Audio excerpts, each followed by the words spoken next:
اللہ تبارک و تعالی نے اسلام کو جب کامیابیاں اور کامرانیاں عطا کی اور نبی پاک صلی اللہ تعالی علیہ وسلم کے دین کو اللہ نے غلبہ عطا کیا تو 9 ذی الحج میں حج فرض کیا گیا۔ حج اس سے پہلے بھی کیا جاتا تھا، قرآنی شریعتوں میں بھی حضرت ابراہیم علیہ السلام کے طریقے پر حج ہوتا تھا، پھر کفار مکہ نے، قریش مکہ نے اس میں کچھ غلط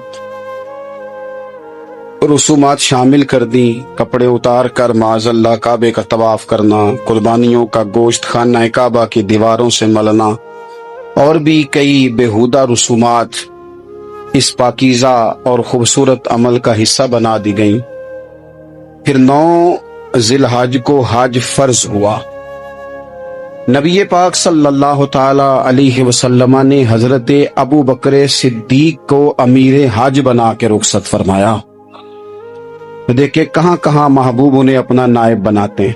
اب 9 کو تو حضور نے حضرت ابو بکر صدیق کو امیر حج بنایا اور پھر اعلان فرمایا، جہاں جہاں مسلمان آبادیاں تھیں وہاں اعلان کر دیا گیا کہ آئندہ سال رسول پاک علیہ السلام خود حج کے لیے تشریف لے جائیں گے۔ اب ایک بڑی تعداد مسلمانوں کی جمع ہونے لگی۔ ذی قعدہ کے آخری ایام میں ہزاروں کی تعداد میں لوگ مدینہ شریف میں جمع ہو گئے۔ ظہر کی نماز کی ادائیگی کے بعد سیرت نگار کہتے ہیں کہ 28 ذی قعدہ تھی، نبی پاک علیہ السلام ظہر پڑھ کے حج کے لیے نکلے، اور جہاں آج ذوالحلیفہ ہے، ابیار علی جس جگہ کو کہتے ہیں، میقات مدینہ بھی کہا جاتا ہے، وہاں اللہ کے محبوب نے پہلے رات گزاری۔ وہیں پہ نبی پاک صلی اللہ تعالی علیہ وسلم نے احرام باندھا، حضور تشریف لے گئے۔ یہ حج قران تھا۔ نبی پاک صلی اللہ تعالی علیہ وآلہ وسلم کے ساتھ اس طرح لوگ امڑ کے آئے، جہاں جہاں سے لوگ تھے مسلمان وہ سارے جمع ہوئے حضور کے ساتھ اللہ کی بارگاہ میں حاضر ہونے کے لیے۔ 1,40,000 صحابہ، یہ ایک ہی دفعہ صحابہ کا اتنا بڑا مجمع جمع ہوا ہے، ایک ہی دفعہ۔ اور حضور علیہ السلام کی خواہش تھی کہ یہ سارے لوگ وہاں پہنچیں۔ محبوب کریم علیہ السلام 4 ذی الحج کو حضور علیہ السلام نے طواف کیا، صفا مروہ کیا، احرام نہیں کھولا، قربانیاں ساتھ تھیں، چونکہ یہ حج قران تھا۔ اللہ کے رسول صلی اللہ تعالی علیہ وآلہ وسلم نے پھر 8 ذی الحج کو ظہر کی نماز جا کے منا کے میدان میں ادا کی۔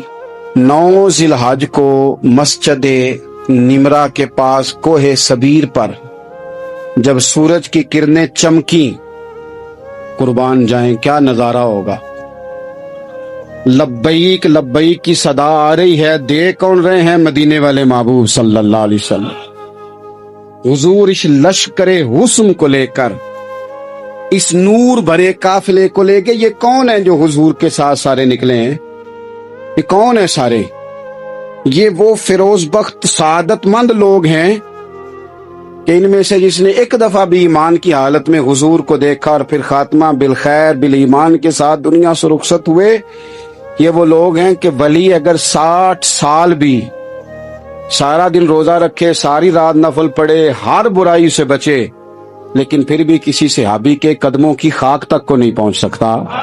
اور صحابی زیارت سے بنتا ہے، ولی عبادت سے بنتے ہیں۔ نبی پاک صلی اللہ تعالی علیہ وسلم کے وہ سارے صحابہ کون ہیں؟ الصحابہ النجوم، یہ حضور کی چاروں جانب یہ چمک رہے ہیں، انہیں خود میرے نبی پاک نے ستارے فرمایا ہے۔ ایک سمت علی، ایک سمت عمر، صدیق ادھر، عثمان ادھر۔ ان جگمگ جگمگ تاروں میں بھلا مہتاب کا عالم کیا ہوگا؟ اور ہر کوئی فدا ہے بن دیکھے تو پھر دیدار کا عالم کیا ہوگا؟ تو نبی پاک صلی اللہ علیہ وسلم نے یہ وہ موقع تھا، 9 ذی الحج میدان عرفات، حضور صلی اللہ علیہ وسلم نے ظہر کی نماز ادا فرمائی اور پھر کچھ توقف کے بعد حضور کے لیے اونٹنی پر کجاوا سجایا گیا۔ حضور اپنی کسوا نامی اونٹنی پر سوار ہوئے، میرے محبوب نے خطبہ دینے کا ارادہ فرمایا۔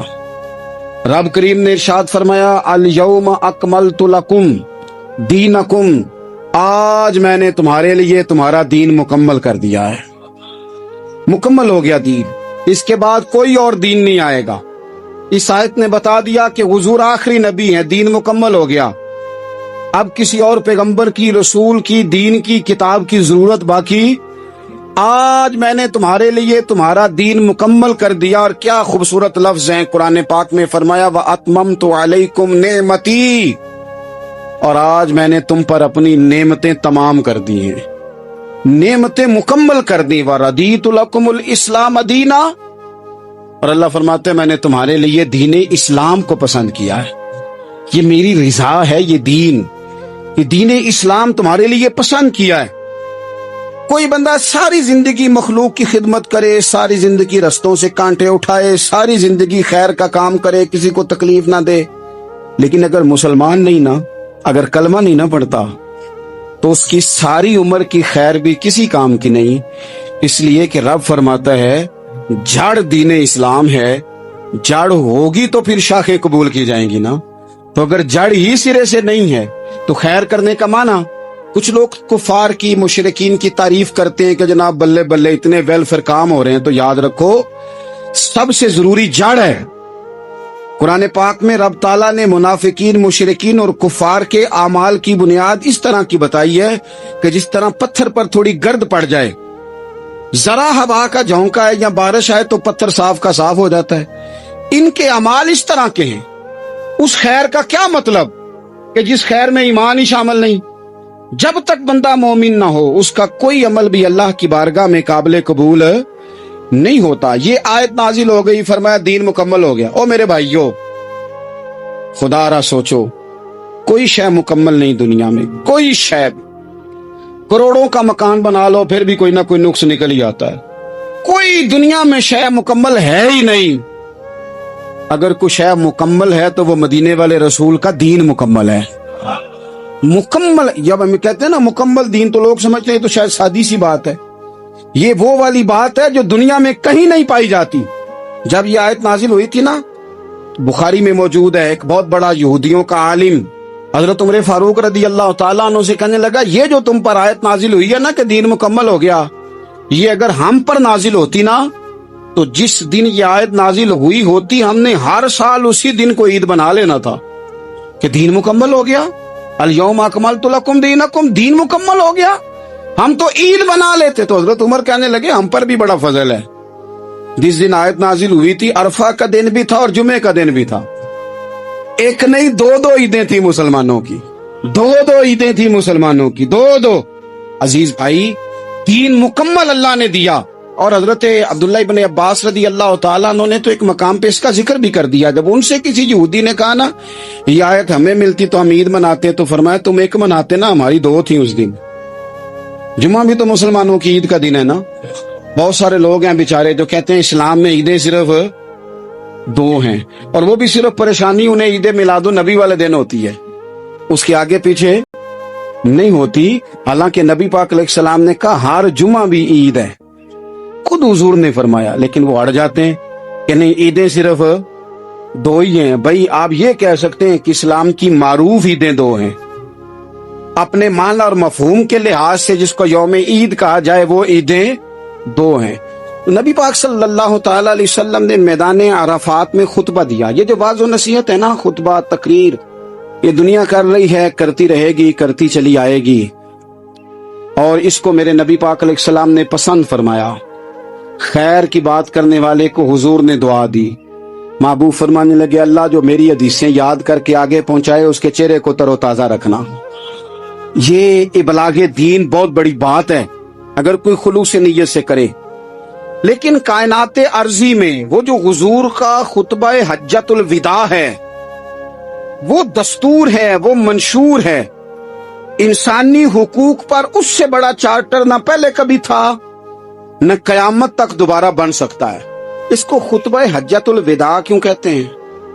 ایک تو مطلب یہ کہ حضور نے یہی آخری حج کیا، اور دوسری بات یہ تھی کہ اس خطبے کے تھوڑے ہی عرصے بعد میرے نبی پاک نے وصال ظاہری فرمایا، اور اس خطبے کو رسول پاک صلی اللہ تعالی علیہ وسلم نے شروع کہاں سے فرمایا؟ یہ خطبہ دیکھیں شروع کہاں سے ہو رہا ہے۔ انسان دنیا میں ملتا بھی ہے، جدا بھی ہوتا ہے۔ یہ جو جدائی کا وقت ہوتا ہے نا، جدائی کا، شاید بڑی سوچ سمجھ کے کہا تھا حضرت میاں صاحب نے، بڑی غور کر کے انہوں نے کہا تھا کہ دریا کنڈے روخ نہ لائیے، جو آوے رڑ جاوے۔ آپ میدان میں درخت لگاتے ہیں تو کبھی پھل گرتا ہے تو زمین پہ گرتا ہے، اٹھا لیتے ہیں۔ اگر دریا کے کنارے ہو تو وہ تو دریا میں گرے گا اور رڑ جائے گا، چلا گیا، بہہ گیا۔ فرمانے لگے دریا کنڈے روخ نہ لائیے، جو آوے رڑ جاوے، تے پردیسی نال نہ یاری لائیے، او دا جدوں دل کرے ٹر جاوے، وہ تو چلا جاتا ہے۔ یہ خطبہ